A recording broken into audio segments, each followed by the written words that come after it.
పుట్టింట్లో కొన్నాళ్లు ఉన్న తరువాత మంజు తిరిగి తన అత్తారింటికి బయలుదేరింది. అమ్మా, కాస్త జాగ్రత్తగా వెళ్ళు. అలాగే ఆ టంగావాడికి డబ్బులివ్వద్దు. అతను నీకు బాబాయ్ అవుతాడు. అలాగే దారిలో దాహం వేస్తే నీళ్లు కొని తాగద్దు. ఎవరినైనా అడిగి తాగేశాయి.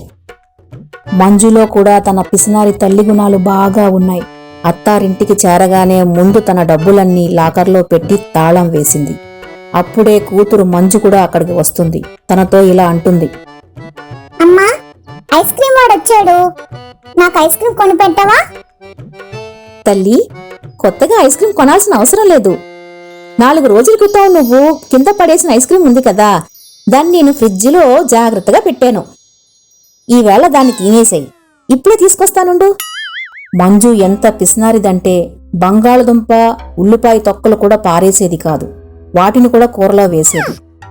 వదినా, ఇదేంటి? కూరలో ఉల్లిపాయ దుంపలు తొక్కలు కూడా వేసేశారా? నీకు తెలుసా దుంపలు ఉల్లిపాయలు ఎంత ఖరీదైపోయాయో? సంపాదించేది మీ అన్నయ్య ఒక్కడే. నువ్విక్కడ కూర్చుని వాగుతూ ఉంటావు. అమ్మా, నేను స్నానానికి వెళ్తున్నాను. వద్దు, నేనే కదా స్నానం చేశావు. ఇవాళ స్నానం చెయ్యకు. రోజు షాంపూ ఇంకా సబ్బులు ఎందుకు ఖర్చు చేయడం? ఒకరోజు మంజు వాళ్ళ ఇంటికి ఒక ఆవిడ మిఠాయిలు ఇవ్వడానికి వస్తుంది. వదిన గారు, మా కోడలికి కొడుకు పుట్టాడు. ఇందండి, మిఠాయి తీసుకోండి. అలా అని ఆవిడ అక్కడి నుండి వెళ్ళిపోతుంది. అమ్మా, నాకు మిఠాయిలు తినడానికి ఇవ్వవా? వద్దమ్మా, వారం రోజుల తర్వాత దీపావళి పండుగ. ఆ మిఠాయిల్ని అప్పుడు వాడొచ్చులే. మంజు చెల్లెలి అత్తారిల్లు కూడా ఆ ఊర్లోనే ఉండేది. మంజు చెల్లెలు అప్పుడప్పుడు తన కొడుకు చింటూని తీసుకుని మంజు ఇంటికి వస్తూ ఉండేది. మంజుకి మాత్రం చింటూ తలనొప్పిగా తయారయ్యేవాడు. ఎందుకంటే చింటూ ఎప్పుడు వాళ్ళింటికొచ్చినా బాగా ఖర్చు పెట్టిస్తూ ఉంటాడు. పెద్దమ్మ, నా లాగు చిరిగిపోయింది. షాపుకు వెళ్ళి లాగు కొని పెట్టవా? బాబు, చిరిగిపోయిన లాగునే వేసుకో. అయినా నిన్ను ఇంట్లో ఎవరు చూస్తారని? వద్దు, అందరూ నన్ను షేమ్ అని ఏడిపిస్తారు. అయితే వెళ్ళి ప్యాంటు వేసుకో. లాగు ప్యాంటు మీద కదా వేసుకోవాలి. అయితే లాగు లేకుండానే ప్యాంటు వేసుకో.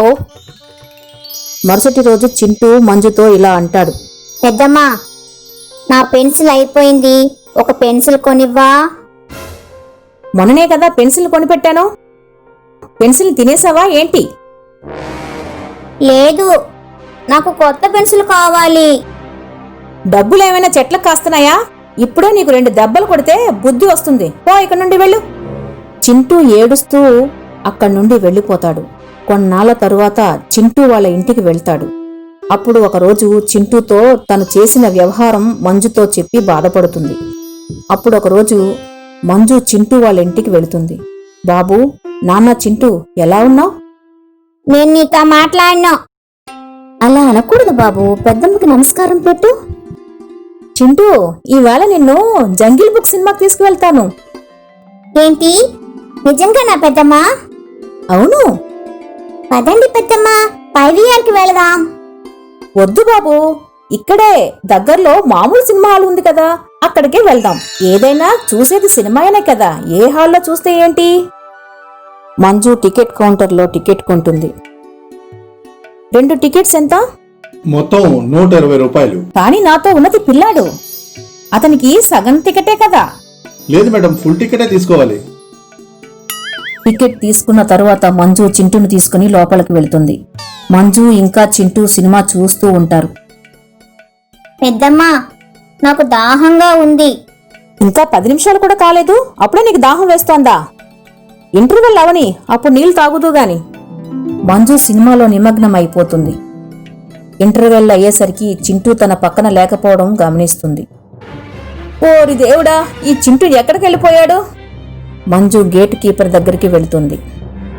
బాబు, మీరేమైనా ఒక చిన్న పిల్లాన్ని చూశారా? తన పేరు చింటూ. నాకు తెలీదమ్మా, ఇక్కడ చాలా మంది పిల్లలు వస్తూ పోతూ ఉంటారు. ఓరి భగవంతుడా, ఈ పిల్లాన్ని ఏం చెయ్యాలి నేను? ఎక్కడికి వెళ్ళి వెతకను? ఇప్పటికి ఇంకా సగం సినిమాయే మిగిలింది. అది చూడకపోతే డబ్బులు మొత్తం వృధా అయిపోతాయి. సినిమా పూర్తి చేశాక వాడిని వెతకడానికి వెళ్తాను. టికెట్ డబ్బులు వసూలు చేయాలన్న ధ్యాసలో మంజు సినిమా చూసిన తరువాతే హాల్ నుండి బయటికి వస్తుంది. మంజుకి చింటూ ఎక్కడా కనిపించడు. ఓరి దేవుడా, ఏం చెయ్యను? పోలీసులకు రిపోర్ట్ చెయ్యనా? ఒకవేళ ఎవరైనా చింటూని కిడ్నాప్ చేయలేదు కదా? ఒకవేళ కిడ్నాప్ చేసి ఉంటే అప్పుడు కిడ్నాపర్లు నన్ను డబ్బులు అడుగుతారే. మంజు చింటూ వాళ్ళ ఇంటికి చేరుకుంటుంది. ఏమైందక్క అంత దిగులుగా ఉన్నావెందుకు? మళ్ళీ చింటూ ఏమైనా అల్లరి చేశాడా? లేదు లేదు, అది నేను అలా ఊరికే చెల్లి, ఈవేళ నేను చాలా పెద్ద తప్పు చేశాను. అది చింటూ. ఏమైంది చింటూకి? అబ్బే ఏం లేదు, ముందు నన్ను క్షమించు చెల్లమ్మా. చింటూ ఎక్కడికి వెళ్ళిపోయాడో తెలియడం లేదు. సినిమా హాల్లో నాతో పాటే కూర్చున్నాడు, కానీ నేను సినిమాలో ఎంతలా మునిగిపోయానంటే వాడు లేచి ఎక్కడికి వెళ్ళిపోయాడో కూడా నాకు అస్సలు తెలియడం లేదు. అప్పుడు అకస్మాత్తుగా చింటూ ఇంటికి వస్తాడు. చింటూ, నువ్వెక్కడికి వెళ్ళిపోయావు? నాకు పెద్దమ్మ మంచినీళ్ళు ఇప్పించలేదు, అందుకే నేను సగంలోనే సినిమా వదిలి వచ్చేశాను. మధ్యలో నాకు నా మిత్రులు కనిపించారు, అప్పుడు నేను వాళ్ళతో క్రికెట్ మ్యాచ్ ఆడడానికి వెళ్ళిపోయాను. నన్ను క్షమించు చెల్లి, ఈ వేళ నుండి నేను పిసినారితనాన్ని వదిలేస్తాను. ఆ రోజు మంజుకి బాగా బుద్ధి వస్తుంది. ఎక్కువగా పిసినారితనం కూడా మంచిది కాదు. ఒక్కోసారి కాసిని డబ్బులు దాచే ఆలోచనలో మనిషి చాలా పెద్ద సమస్యల్లో ఇరుక్కుపోతాడు.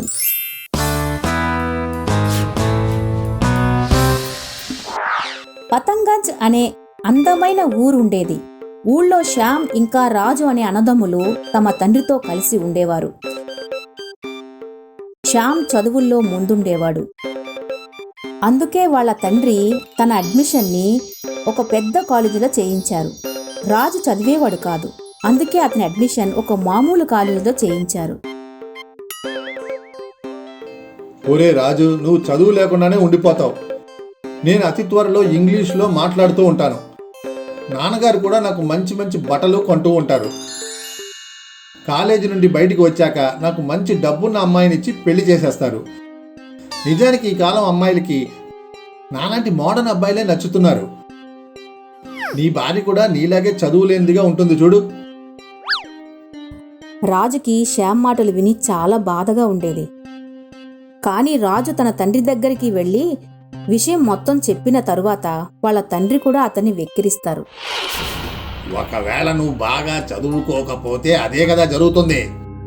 శ్యామ్ మోడర్న్గా మారిపోతాడు, ఇక నువ్వు ఎప్పటికీ మొద్దులాగానే ఉండిపోతావు. రాజుకి తన ఇంట్లో కష్టాలు మాత్రమే ఉంటాయి. అందుకే తను తరచూ అడవికి వెళ్లి అక్కడ కొన్ని గంటల పాటు ఒంటరిగా కూర్చునేవాడు. ఒకరోజు ఒక కర్రలు కొట్టేవాడు అడవిలో కర్రలు కొడుతున్నాడు. అప్పుడు తన చేతి నుండి గొడ్డలి జారిపోయి అతని కాలు మీద పడింది. ఆ వ్యక్తి నొప్పితో బాధపడుతున్నాడు. ఇక అప్పుడే రాజు అతన్ని అక్కడ చూశాడు.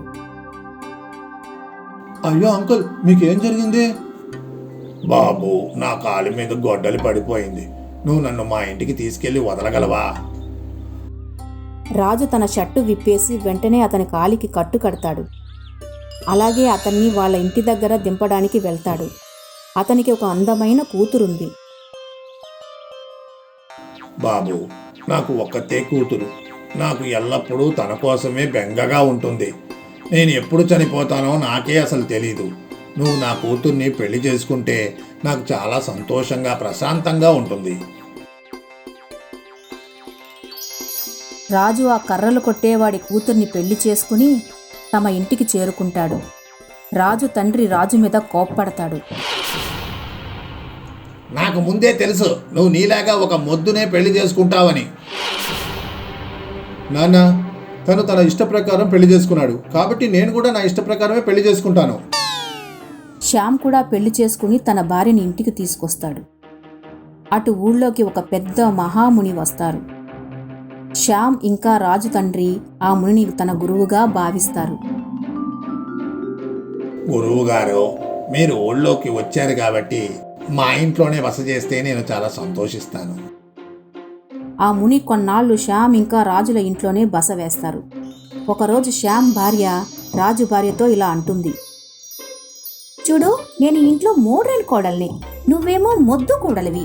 వంట చేయడం, బట్టలు ఉతకడం, అంట్లు తోవడం, ఈ పనులన్నీ నువ్వే చెయ్యాలి.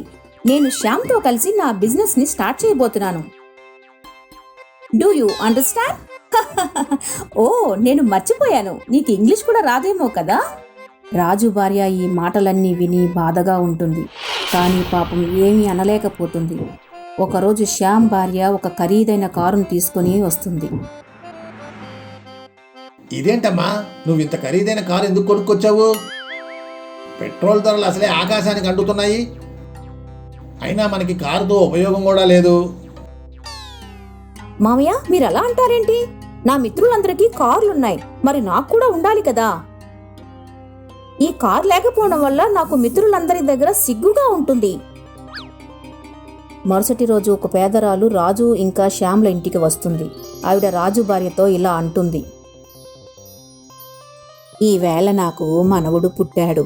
ఊరంతా మిఠాయిలు పంచుతున్నాను, మీరు కూడా తీసుకుని తినండి. రాజు భార్య మిఠాయిలు తీసుకుని ఇంట్లోకి వెళుతుంది. ఈ మిఠాయిలు ఎక్కడి నుండి తెచ్చా? ఊళ్ళో ఒక ముసలావిడిచ్చి వెళ్ళింది. నీకేమైనా పిచ్చి పట్టిందా? నీకేం తెలీదా? మనం పెద్దంటి వాళ్ళం, మనం చిన్న జాతి వాళ్ళిచ్చింది ఏమీ తినం. ఈ మిఠాయిలు బయట పారే, నీ ముద్దు పొరకి ఏమీ అర్థం కావడం లేదు.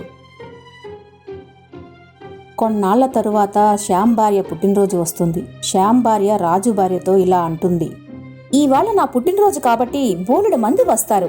నువ్వు కాస్త రోజంతా ఇంట్లోనే ఉండు. నీకు మంచి బట్టలు వేసుకోవడం కూడా రాదు. నా మిత్రులందరూ నాలాగే మోడ్రన్గా ఉంటారు. ఒకవేళ వాళ్ళు నిన్ను చూశారంటే నాకు చాలా అవమానంగా ఉంటుంది. రాజు భార్య పాపం ఏడవటం మొదలు పెడుతుంది. అప్పుడు ఆ ముని తన గది నుండి బయటికి వస్తారు.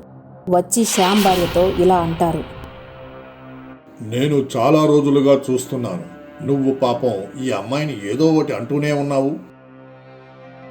శ్యామ్, రాజు ఇంకా వాళ్ళ నాన్న కూడా అక్కడికి వస్తారు.